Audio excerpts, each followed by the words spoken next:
So we stopped, we had already talked oodles about y equals mx plus b, and well, that's of course slope-intercept form, but also y minus y sub 1 equals m times the quantity x minus x sub 1 as point slope form. And we're still going to use those. I mean, we absolutely will, but we got a new one to learn here called general form. And when you look at this one, what makes it unique is that it equals 0 on one side. Now, the reason I didn't try to cram this in on Friday was because there are a couple little caveats with this. The first is a lot of instructors do not allow you to have the first term as a negative. And when you go to college, you always have some that are a little pickier than others, but a lot of them will not allow you to have the first term be a negative. So it's a really good habit for us to get into to always make sure that our coefficient for our x is positive. Then there are some that also say you can't have any fractions, just like standard form, no fractions and no decimals.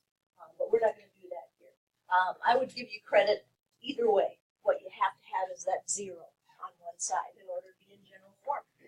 Like I said, that's not where we start. We start with either slope-intercept form or point-slope form, depending on what information we're given. We pick the best fix for that and then keep going. And then we have vertical lines and horizontal lines down here. And the way to remember that is just, if you're drawing a vertical line and you're doing a karate chop, you're going to have to cross the x-axis. So that's how it gets its name, x equals. And then for vertical lines, you have to karate, but not really. Horizontal lines, you have to karate chop across the y-axis. And that's where they get their names from, is where they cross those axes. So it just makes sense. So the phrase equation of a line represents all of the forms listed above. In fact, there's one missing up there, and that's standard form, but it doesn't have all the forms here. It just says that these all represent those lines. Every line can be written in the form ax plus by plus c equals 0, which is the new one for us, the general form. The general form. Again, we don't start with that form, but in the end, we make it look like they want it to look. No, in most of the examples that they give us, they will state, put your final answer in blah, blah, blah form, so that we'll know what we're supposed to be doing. Okay, or don't move.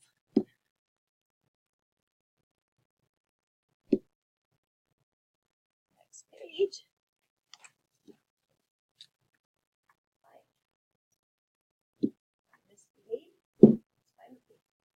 Alrighty, find the general form equation for the line through the pair of points provided. We already know from last week, if we're given 2 points, we're supposed to use point-slope form. So we start by finding the slope. -3 minus a -3 over 5 minus 1. And if it didn't already get our attention, you should notice, wait a minute, -3 minus -3, it's going to be 0, and 0 divided by anything is 0. Let's see that. Slope was 0. What kind of line has a slope of 0? Horizontal. Okay, horizontal karate chops, y equals. So it's going to be y equals something. Well, how am I supposed to know what it equals?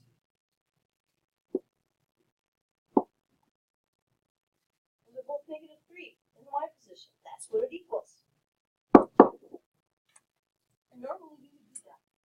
But, right there. Find a general form equation, which tells us we have to have 0 on one side. So we would go ahead and add, pardon me, add 3 to both sides. Now it's in general form.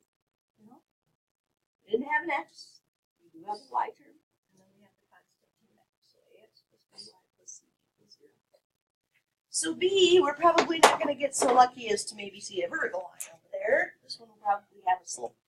So we start with our slope, -1 minus a -8 over 4 minus a -3. And that's going to be -1 plus 8, which is 7, divided by 4 plus 3, which is 7. Ooh, some nice slopes today. I like that. That's 1. So now, it doesn't matter which one we choose. Remember that from last week? Doesn't matter. Nope, either one. But I guess I'm going to go with 4, -1 and use the smaller number. So y plus 1 equals 1 times x minus 4. Y plus 1 equals x minus 4.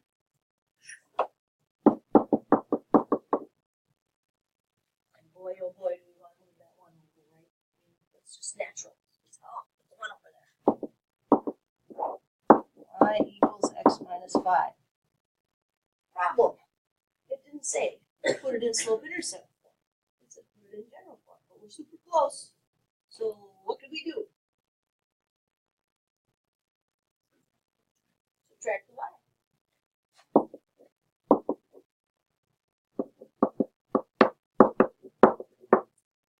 Believe it or not, there are some professors that will take a half point off for that. Because we're supposed to have the equation on the left-hand side and the 0 on the right-hand side. So it just takes a second to move it around anyway. But that way our x is positive, and we can keep that first term positive. Like I said, that's usually the nitpicky thing that will be done with general form. Standard form, the constant goes on the other side. So it's very, very close. Very, very close. All you're doing is getting 0. So 4, 3, 2, 1, 0 beyond standard form. What do you think? Not standard form. General form. No, that's me. All right. So, not going to worry too much about that. It's exactly what we've been doing, but just getting our answer in a different form at the end.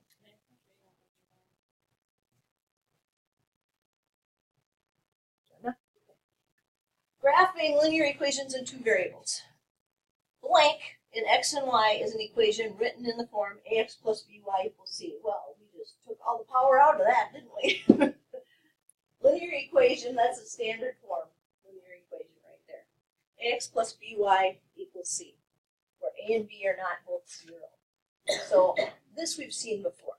One step away from that is general form, where we would subtract c from both sides. Now, if b is 0, then the line is vertical. How do I know that? Because if I go over here and I put a little 0 right here, then this term is gone, and it's going to say ax equals c. So if I divide by a, it's going to say x equals something, and that's a vertical line. If a is 0, no big shocker there, then the line is horizontal. Because if a is 0, the x term is gone, and you're going to end up with y equals something, which is a horizontal line.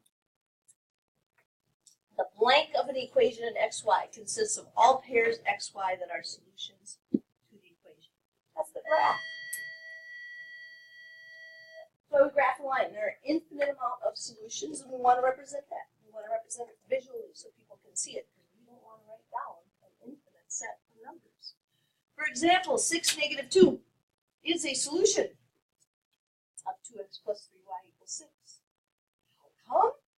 Because it works in the equation. It makes it true. Let me put that through there. Here's the 6. 2 times 6 is 12. Here's the negative 2. 3 times negative 2 is negative 6. 12 and negative 6 is 6. It works. One of an infinite set of numbers that work. So, the y-intercept is the point 0y, or b, where the graph of the line intercepts the y-axis. What we don't want to get into the habit of doing is writing b equals and then putting a number down. We have to understand that b is just the y coordinate for the y-intercept. So this doesn't look like a big deal, but this is actually worth points here to be writing that as an ordered pair. To say, okay, if the y-intercept is 7, it's 0, 7. Write that as an ordered pair. And that's a really good way to get a quick graph, by the way, is finding the intercepts. To find the y-intercept, set x equal to 0 and solve for y. Well, what about the x-intercept? That's the point x, 0. Where is this going to cross the x-axis? And that's where the graph of the line intercepts the x-axis. And like it says, if you want to find the x-intercept, set y equal to 0.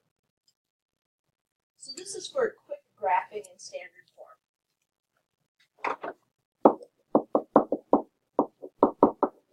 It says, let's graph 2x plus 3y equals 6. And we want to use the intercepts. Well, there's a little method I call the thumb method, where I recognize this.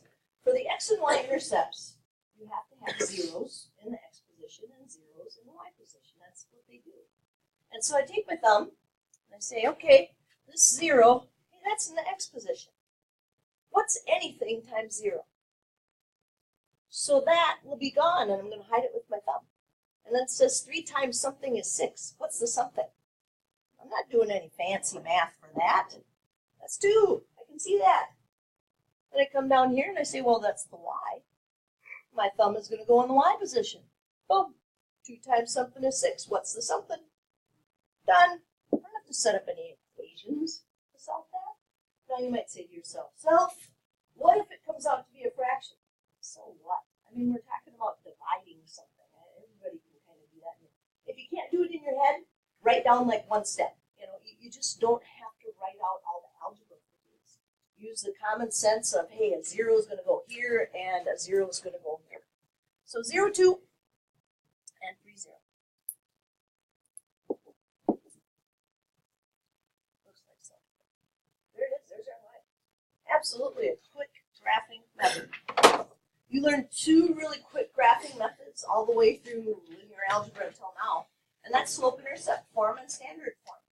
Standard form doesn't usually come along until a little bit later in the year, so people have a poorer memory, of what's going on in standard form. But usually when you get a reminder, you're good to go.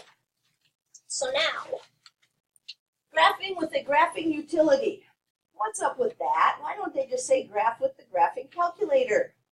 Because this book is written at the college level, and they understand that maybe you don't have a graphing calculator, but maybe you have a laptop, and you know how to use Desmos or something like that. So maybe you can graph with that instead of the graphing calculator. In here, it's going to be the graphing calculator that we're referring to, and that's because we can't have the Chromebooks out and really take pictures and all that kind of stuff during tests. But know that when they say grapher, we're really going to focus on the graphing calculator. So to draw a graph of an equation using a graphing calculator, rewrite it as y equals, enter the equation into the grapher. Actually, that's kind of funny because in Desmos you don't necessarily have to solve it for y. You just put the whole thing in, but we're going to solve for y. Enter the equation into the grapher and select an appropriate viewing window and press the graph key.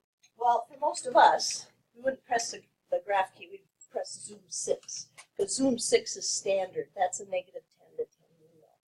And they're going to be asking us questions about the windows in some of our homework.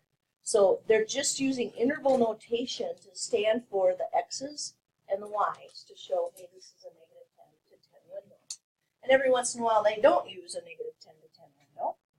And in that case, of course, we'll see the difference when they give us the intervals. Like this one is negative 4 to 6 with the x's inclusive.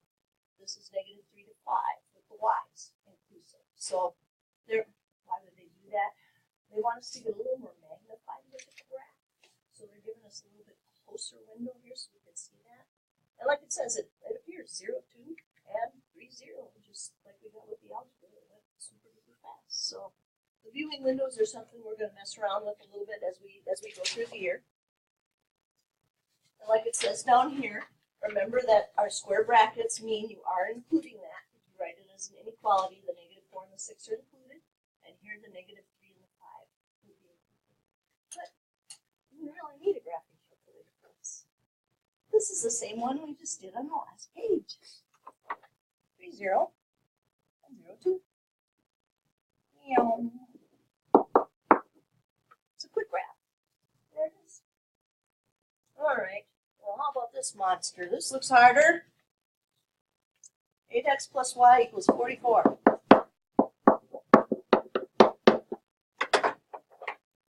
It is still just standard form. So I need 0 something and something 0. Grab my thumb. 0's in the x position. Cover it up. Something equals 44. Well, that's 44. That's what equals 44. If y is 0, thumb up here. 8x equals 44. That doesn't work out nice. So I'm going to have to do 44 divided by 8. And this is why I said you might want to just write down a little something. Because you get that far and you go, oh yeah, 4 goes into that. That's going to be 11 halves. Oh, that's 5 1/2. You know, those are things that just happen. Can't help it. So those are the points we're supposed to graph. I can't use negative 10 to 10. Isn't going to happen. I mean, I can get away with it on the x's, because I'm going to go up to 5.5, 0, but 0.44. So, there are 10 of these. I need 44. 44 divided by 10 is 4.4. I don't know about you, but I'm not going by 4.4. So 5 would probably be a good choice. So instead of starting right here and trying to squish all this in, I'll just label every other one by 10s here.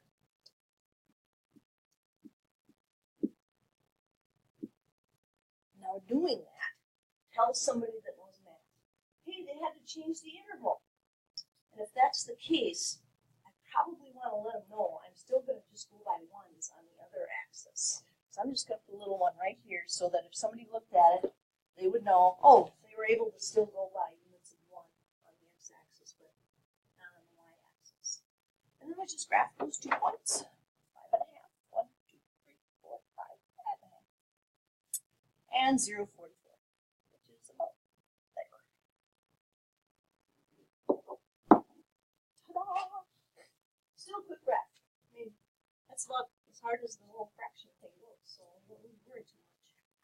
It's just a simple one-step division to get those points. So there it is. Well, let's see. I suppose I should stop and ask how you feel about graphing in standard form. That's one of our objectives. It might not be, let's see, right equation, graph linear equations in 2 variables. If it's that one, graph linear equations in 2 variables. Will 4, 3, 2, 1, 0 meet? How do you feel about finding those zeros? Graphing in standard form. Good, good. All right. Away we go. Like I said, we're going to try and get through everything in here today. This part, I think is kind of silly, but you know what? Even though you've been doing this for 2 years, it's always good to have a little refresher. Parallel and perpendicular lines are objective. Students will be able to use the concepts of slope and y-intercept to graph and write linear equations in 2 variables. Yeah, linear equations, lines. So tell me what you know about the slopes of parallel lines. They're the same. How about perpendicular? Opposite and reciprocal. See, that's why I said this might be a little silly, but parallel. And usually depends on the font you pick with the computer, but it usually has 2 slanted kind of looking parallel lines there. When you see parallel. If and only if the slopes are equal. Yeah, absolutely. 2 non-vertical lines, which are perpendicular, those are only perpendicular if and only if the slopes m sub 1 and m sub 2 are opposite reciprocals. That is, if and only if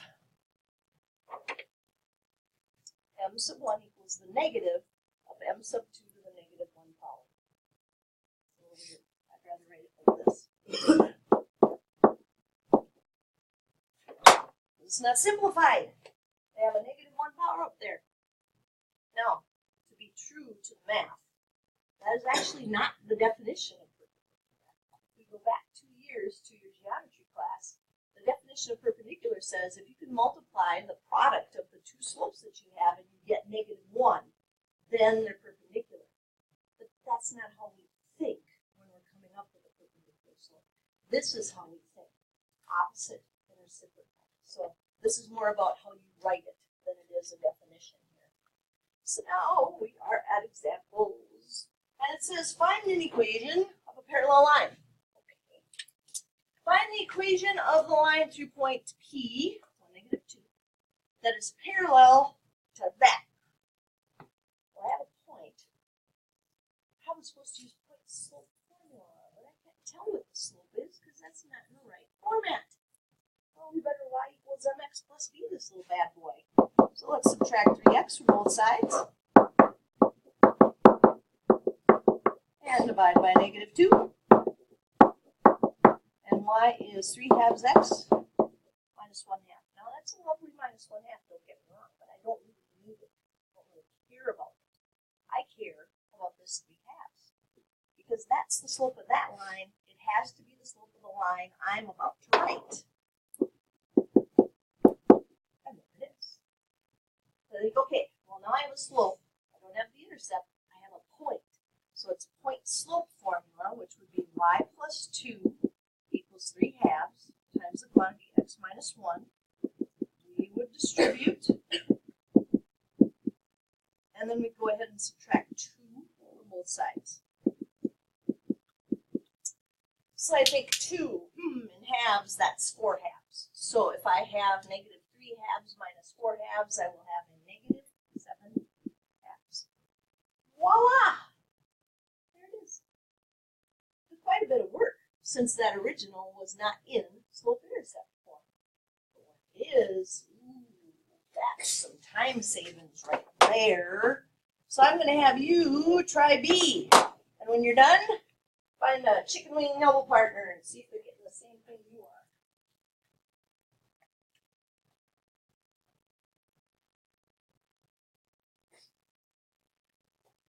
Time saver with this one is that the original is in slope-intercept form. So you've got your negative 4, and you do y plus 3 equals negative 4 times the quantity x minus 2, and you distribute, and you subtract 3. I am. There it is. Notice the fewer amount of steps that it takes to do that. It's really nice when they give you slope-intercept form. You don't get it all the time, but it is nice. Alrighty, down here it says finding an equation of a perpendicular line. That's a big deal. Find the equation of the line through the point P. 1, negative 2 that is perpendicular to the line L with equation 3x minus 2y equals 1. Wait a second. I think I can save us some time. Isn't that the exact same equation we had up here? So what do I do to 3 halves? That's where I'm starting. Saying the slope of this line is 3 halves. I want the slope of the perpendicular. What is it?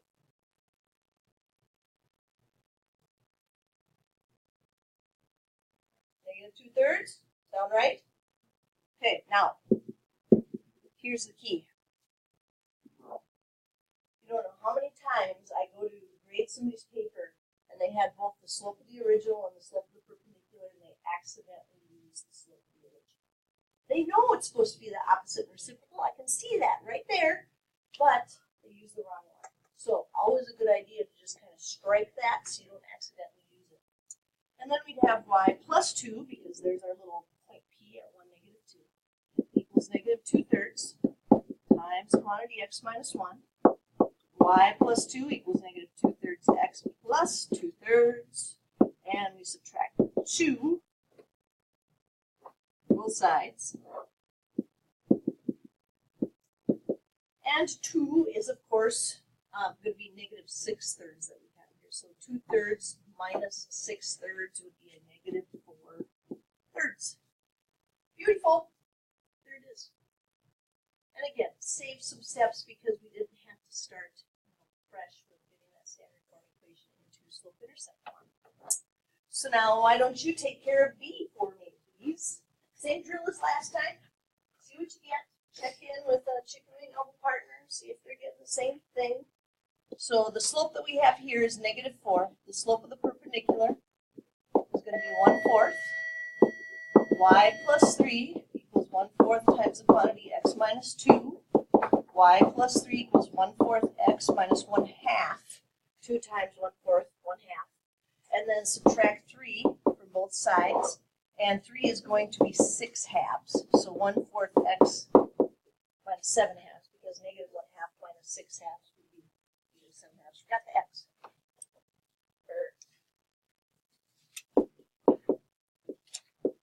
There we go. So usually something will on that if you make a mistake. Parallel and perpendicular, 4, 3, 2, 1, 0. I know some people need a little bit.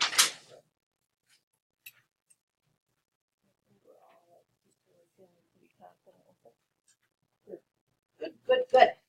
So now what? Word problem-y stuff. Yay! It's just few words.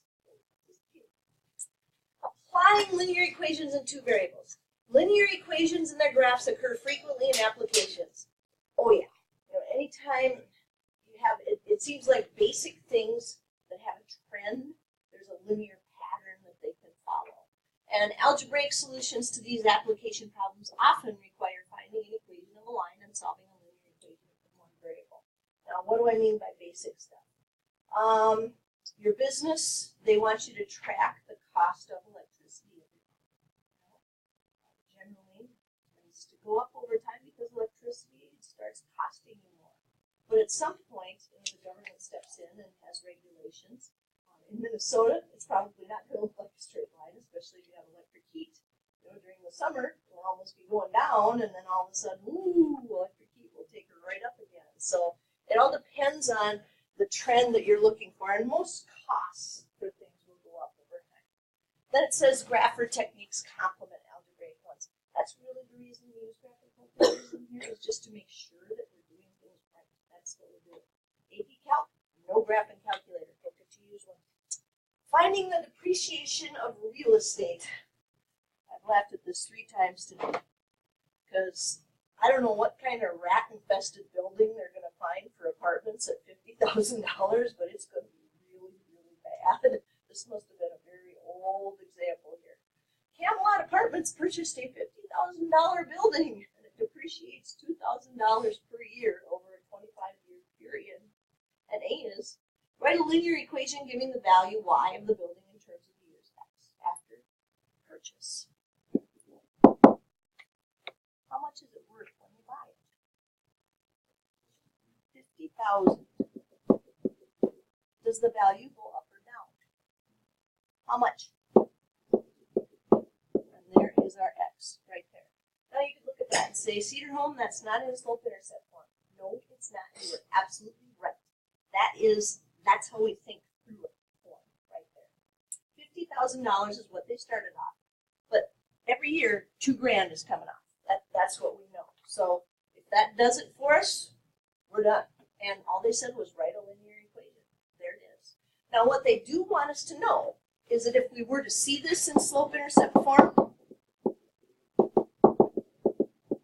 that we could still pick out that it started at 50,000 and the slope is taking it down $2,000 each year. They want us to be able to think through that piece. B says, in how many years will it be worth $24,500? I don't know. Where should that $24,500 go? Yeah.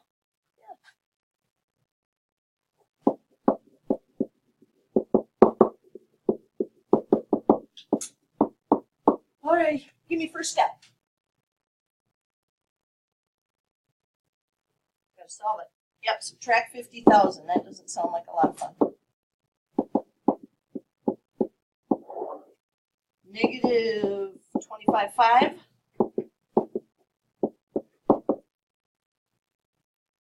Then what?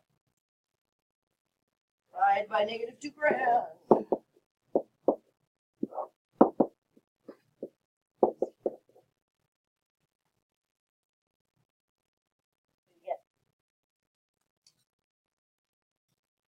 Stop this. I bet you there's some of you that maybe need to borrow a graphing calculator first. Huh? So we have some more graphing calculator gunk over there. Anybody need one? Somebody behind you. Turn around. Whack.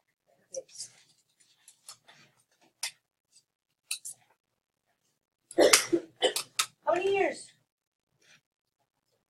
Perfect. No decimals after that or anything? Okay, 12.75 years. Now, that's a prediction. Probably not going to be exactly 12.75 years for this to be $24,500. First of all, because it was a really cheap building, and unless you make some really big improvements to that, it's going downhill fast. But it's a prediction, and that's what we use them for, is just to say, we think it will be approximately this. So, this says we're going to find a linear model for Americans' personal incomes. Money, money, money, money, money. All right. It says Americans' personal income is in trillions of dollars. Ooh, that's important. Trillions of dollars. Because if I get an answer like 1.1, I don't want to put $1.10. That would be very bad. It would be way off. So this is all in trillions of dollars. So here's the years, here's the amount. Let's read the directions. It says, write a linear equation for Americans' income Y in terms of the year X using the points 2002, 8.9, and 2003, 9.2 to get an equation for a line. Yeah, this is going to be more work than it really needs to because they didn't tell us that we could use a 0 year. Do you remember 0 years? Yeah, we could say, hey, let's have 2000 be our 0 year. This is 2, 3, 4, 5, 6. So they didn't say we could do that, so we have to use the 2000. Well, they're not horrible. We need the slope. 9.2 minus 8.9 over 2003 minus 2002. Well, that would be 0.3 over 1, which is 0.3. And because it's a word problem, decimals are okay. You know, that's one of the rare times we always say, you know what, decimals are all right. Now, I guess out of the two of those ugly ordered pairs, probably just like to use the smaller one. So, y minus 8.9 equals 2000. 0.3 times x minus 2002. Let's see how messy this gets. So y minus 8.9 equals 0.3x minus, so what did I get for 2002? So it's something decent. Anybody get it yet? 600.6? Was that like a perfect 600.6 after? Cool. And then we would add 8.9 to both sides. Y equals 0.3x minus 591 something. 591.7. Come on, calculator people, is that right? 591.7. Okay. That's ugly. Yeah, it is. But, you know, the follow-up questions here, they can only give us x and y. It's not like this is going to be tough. B says, use the equation to estimate Americans' income in 2005. Well, those were the x's. So we've got to put 2005 in for the x. Let's see what we get.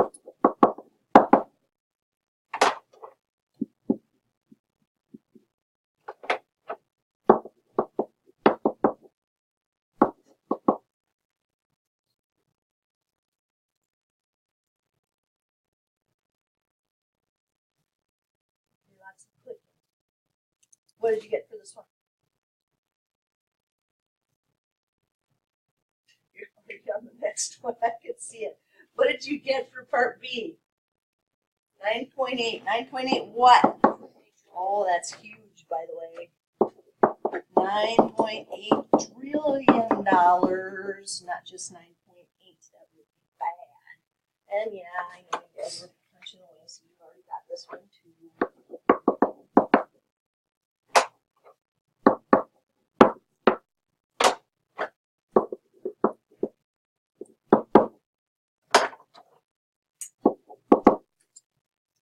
So how about C? What'd you get?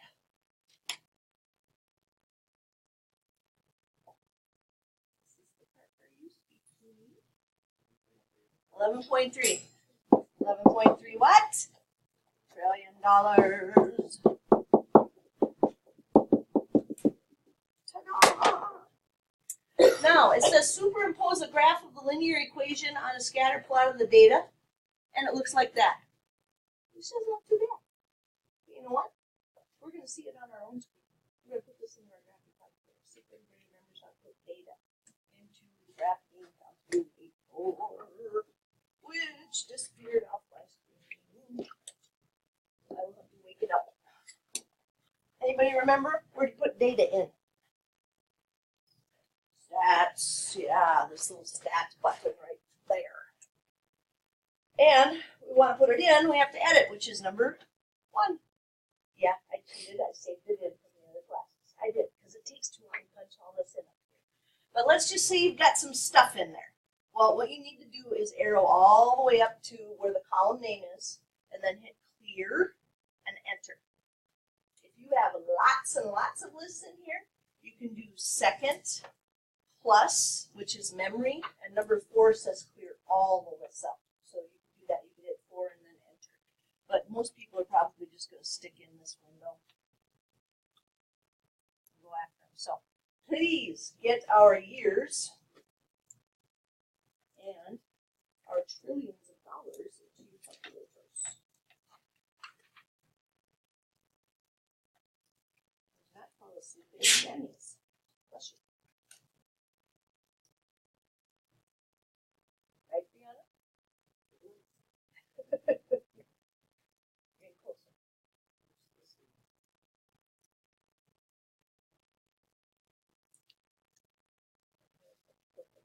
You ready? No. The first thing we're going to do is we're going to see the scatter plot. Physically see what that is.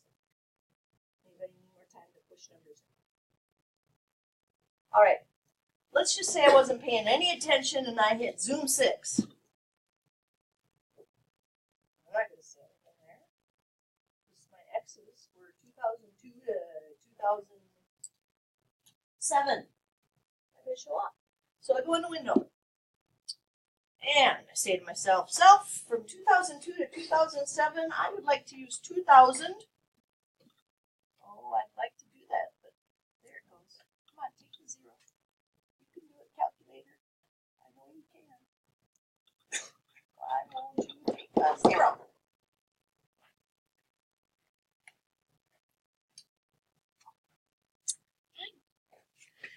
Calculator wants to be ornery. I will be ornery too. There.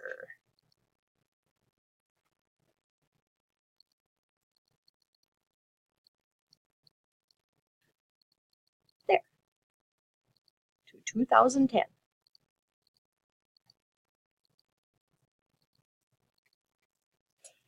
What was our lowest $1 trillion amount we put in? 8.9. How about the highest? So maybe 7 to 13. There it is. Now we want to see it. And that's going to be second y equals for stat plot. And we just have to go in and turn one of them on. So I'm going to hit number 1. And while Blinky is right over the top of on, I'm going to hit enter. And the rest of the stuff looks pretty good. I do want a scatter plot. And I did put the information in list 1 and list 2. And those little boxes, those look just fine. And I like blue. Blue's a good color. So I'll hit graph. Oops, and I'm a step ahead of you. Don't want to be a step ahead. So there's the scatter plot. Now they're not perfectly in a line, but even by hand, we would normally get a better line of best fit than they did. Here's why. They picked 2 points down here on this and. You don't want to do that when you're making a line of best fit. You want to look at the data and say, where could I have about the same amount of points above and below this line?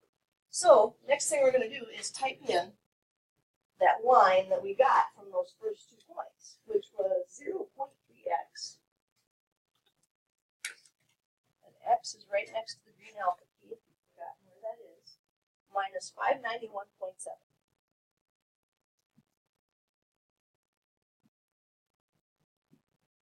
And then we'll hit graph again. And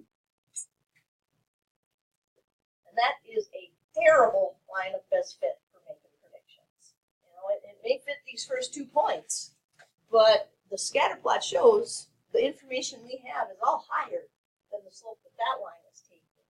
And so if we really wanted to do this perfect, does anybody remember where we get the line of best fit? It's under stats. Calculate, so you arrow to the right once, and it's number 4. And I didn't do this for the other classes, but I'm going to go ahead and do this so you can see this. We put a variable in there to tell it to store it in y sub 1 or y sub 2 by variables. Number 1. And, whoops, back up. Variables. Y variables. Number 1. And I'm going to put this one in y sub 2. So what it just did was it put all of that line of best fit information into y sub 2 for me. So now I can compare, it'll be a green line to the line that we have in there. So that's the one from the first 2 points that we did. And that green one is so much better. R squared value of 0.98, which is super close to 1, so that would be much, much better. But we followed what they told us to do, and we did it right. So the graphing calculator, because it uses a process of least squares regression, does such a better job than we could do by hand. But it's just for predictions, and things like that often change anyway based on things like, well, the economics, recessions, depressions, all that stuff that happens. Come here, let me take that. There we go. But we did what they wanted. We got ourselves a little line, and we could use that. Not for good predictions, but for predictions. So now, next up, you see a whole page here? We're not going to do the stuff on the bottom. I have total confidence that you guys are just fine with the algebraic distributing, moving things over, and all of that. But we haven't used unit analysis yet this year, which is dimensional analysis, and I want to make sure everybody remembers how all of that works. So this says, assume that the speed of light is approximately 186,000 miles per second. Ooh, that's fast. Took a long time to arrive at this number. Yeah, they have lots of years of research. If the distance from Moon to the Earth is approximately 237,000 miles, find the length of time required for light to travel from Earth to the Moon. So we are starting with this. 237,000 miles over 1. And we want our answer to be about time. So that means something about miles is going to have to go on the bottom of this so that miles will cancel out as a label. And I need something about time on the top so that I can get an answer in time. And I see that this said there are 186,000, 1, 2, 3 zeros, miles per 1 second. Well, this is perfect. Miles will cancel, and we'll be left with seconds. So really, we're just taking 237,000 and dividing it by 186,000. Punch your in and see if we've got the same thing here.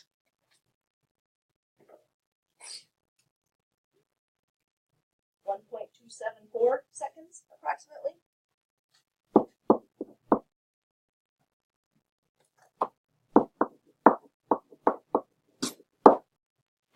So you've got an extremely powerful flashlight here on Earth, and you turn it on, 1001, now they can see it on Moon.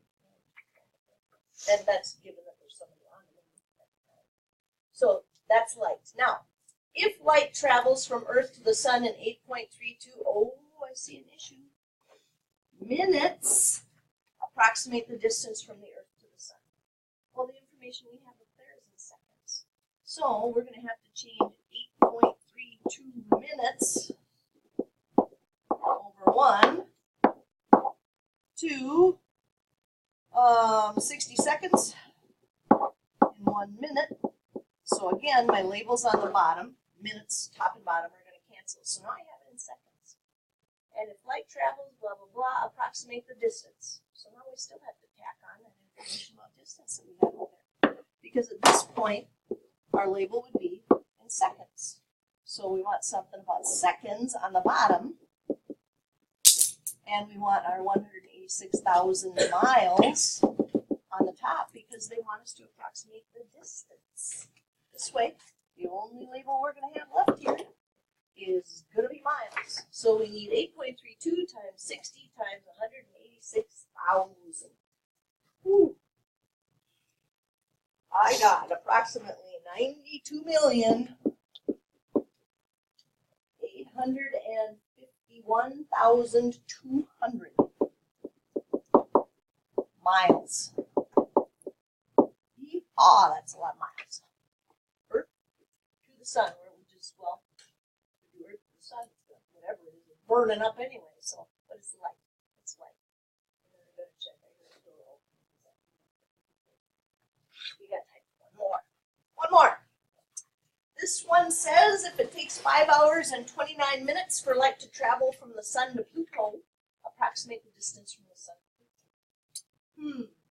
How many minutes are there in 5 hours? 300. So we've got 329 minutes over 1. know about seconds and minutes? Nothing. Nobody knows anything about seconds and minutes. What do you know? 60 seconds. 1 minute. All right. Well, this one again was approximate the distance. So we've got our seconds. We're going to have to do 1 second down here and 186,000 miles up here. Seconds are gone. Minutes are gone. And we've got 329 times 60 times 186,000.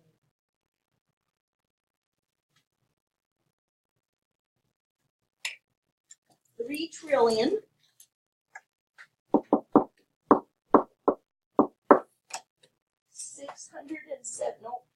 671. I thought I transposed a couple of numbers there. 671,640,000 miles. Yeah, Sun to little Pluto, which they've been fooling around with whether or not that's a planet over the last few years. Mess it up for all us old folks that have always known Pluto is a planet. All right, so how do you feel about unit analysis, dimensional analysis? 43210. Thumbs up or thumbs down, agreement with this statement. I use this a lot in science. Yeah. So good. That's probably a big part of why your memories are coming back on that. So it looks like more than it is. It's one of those where we didn't want you to have to do 38 and 70. So we were really picky about which ones we had to do.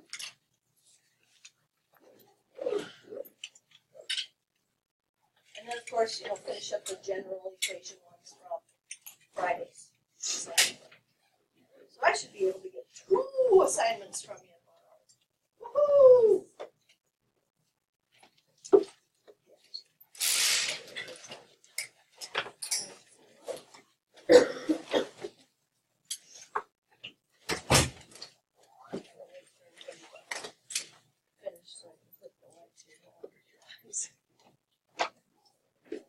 Something about wearing jammies that just makes everybody happy.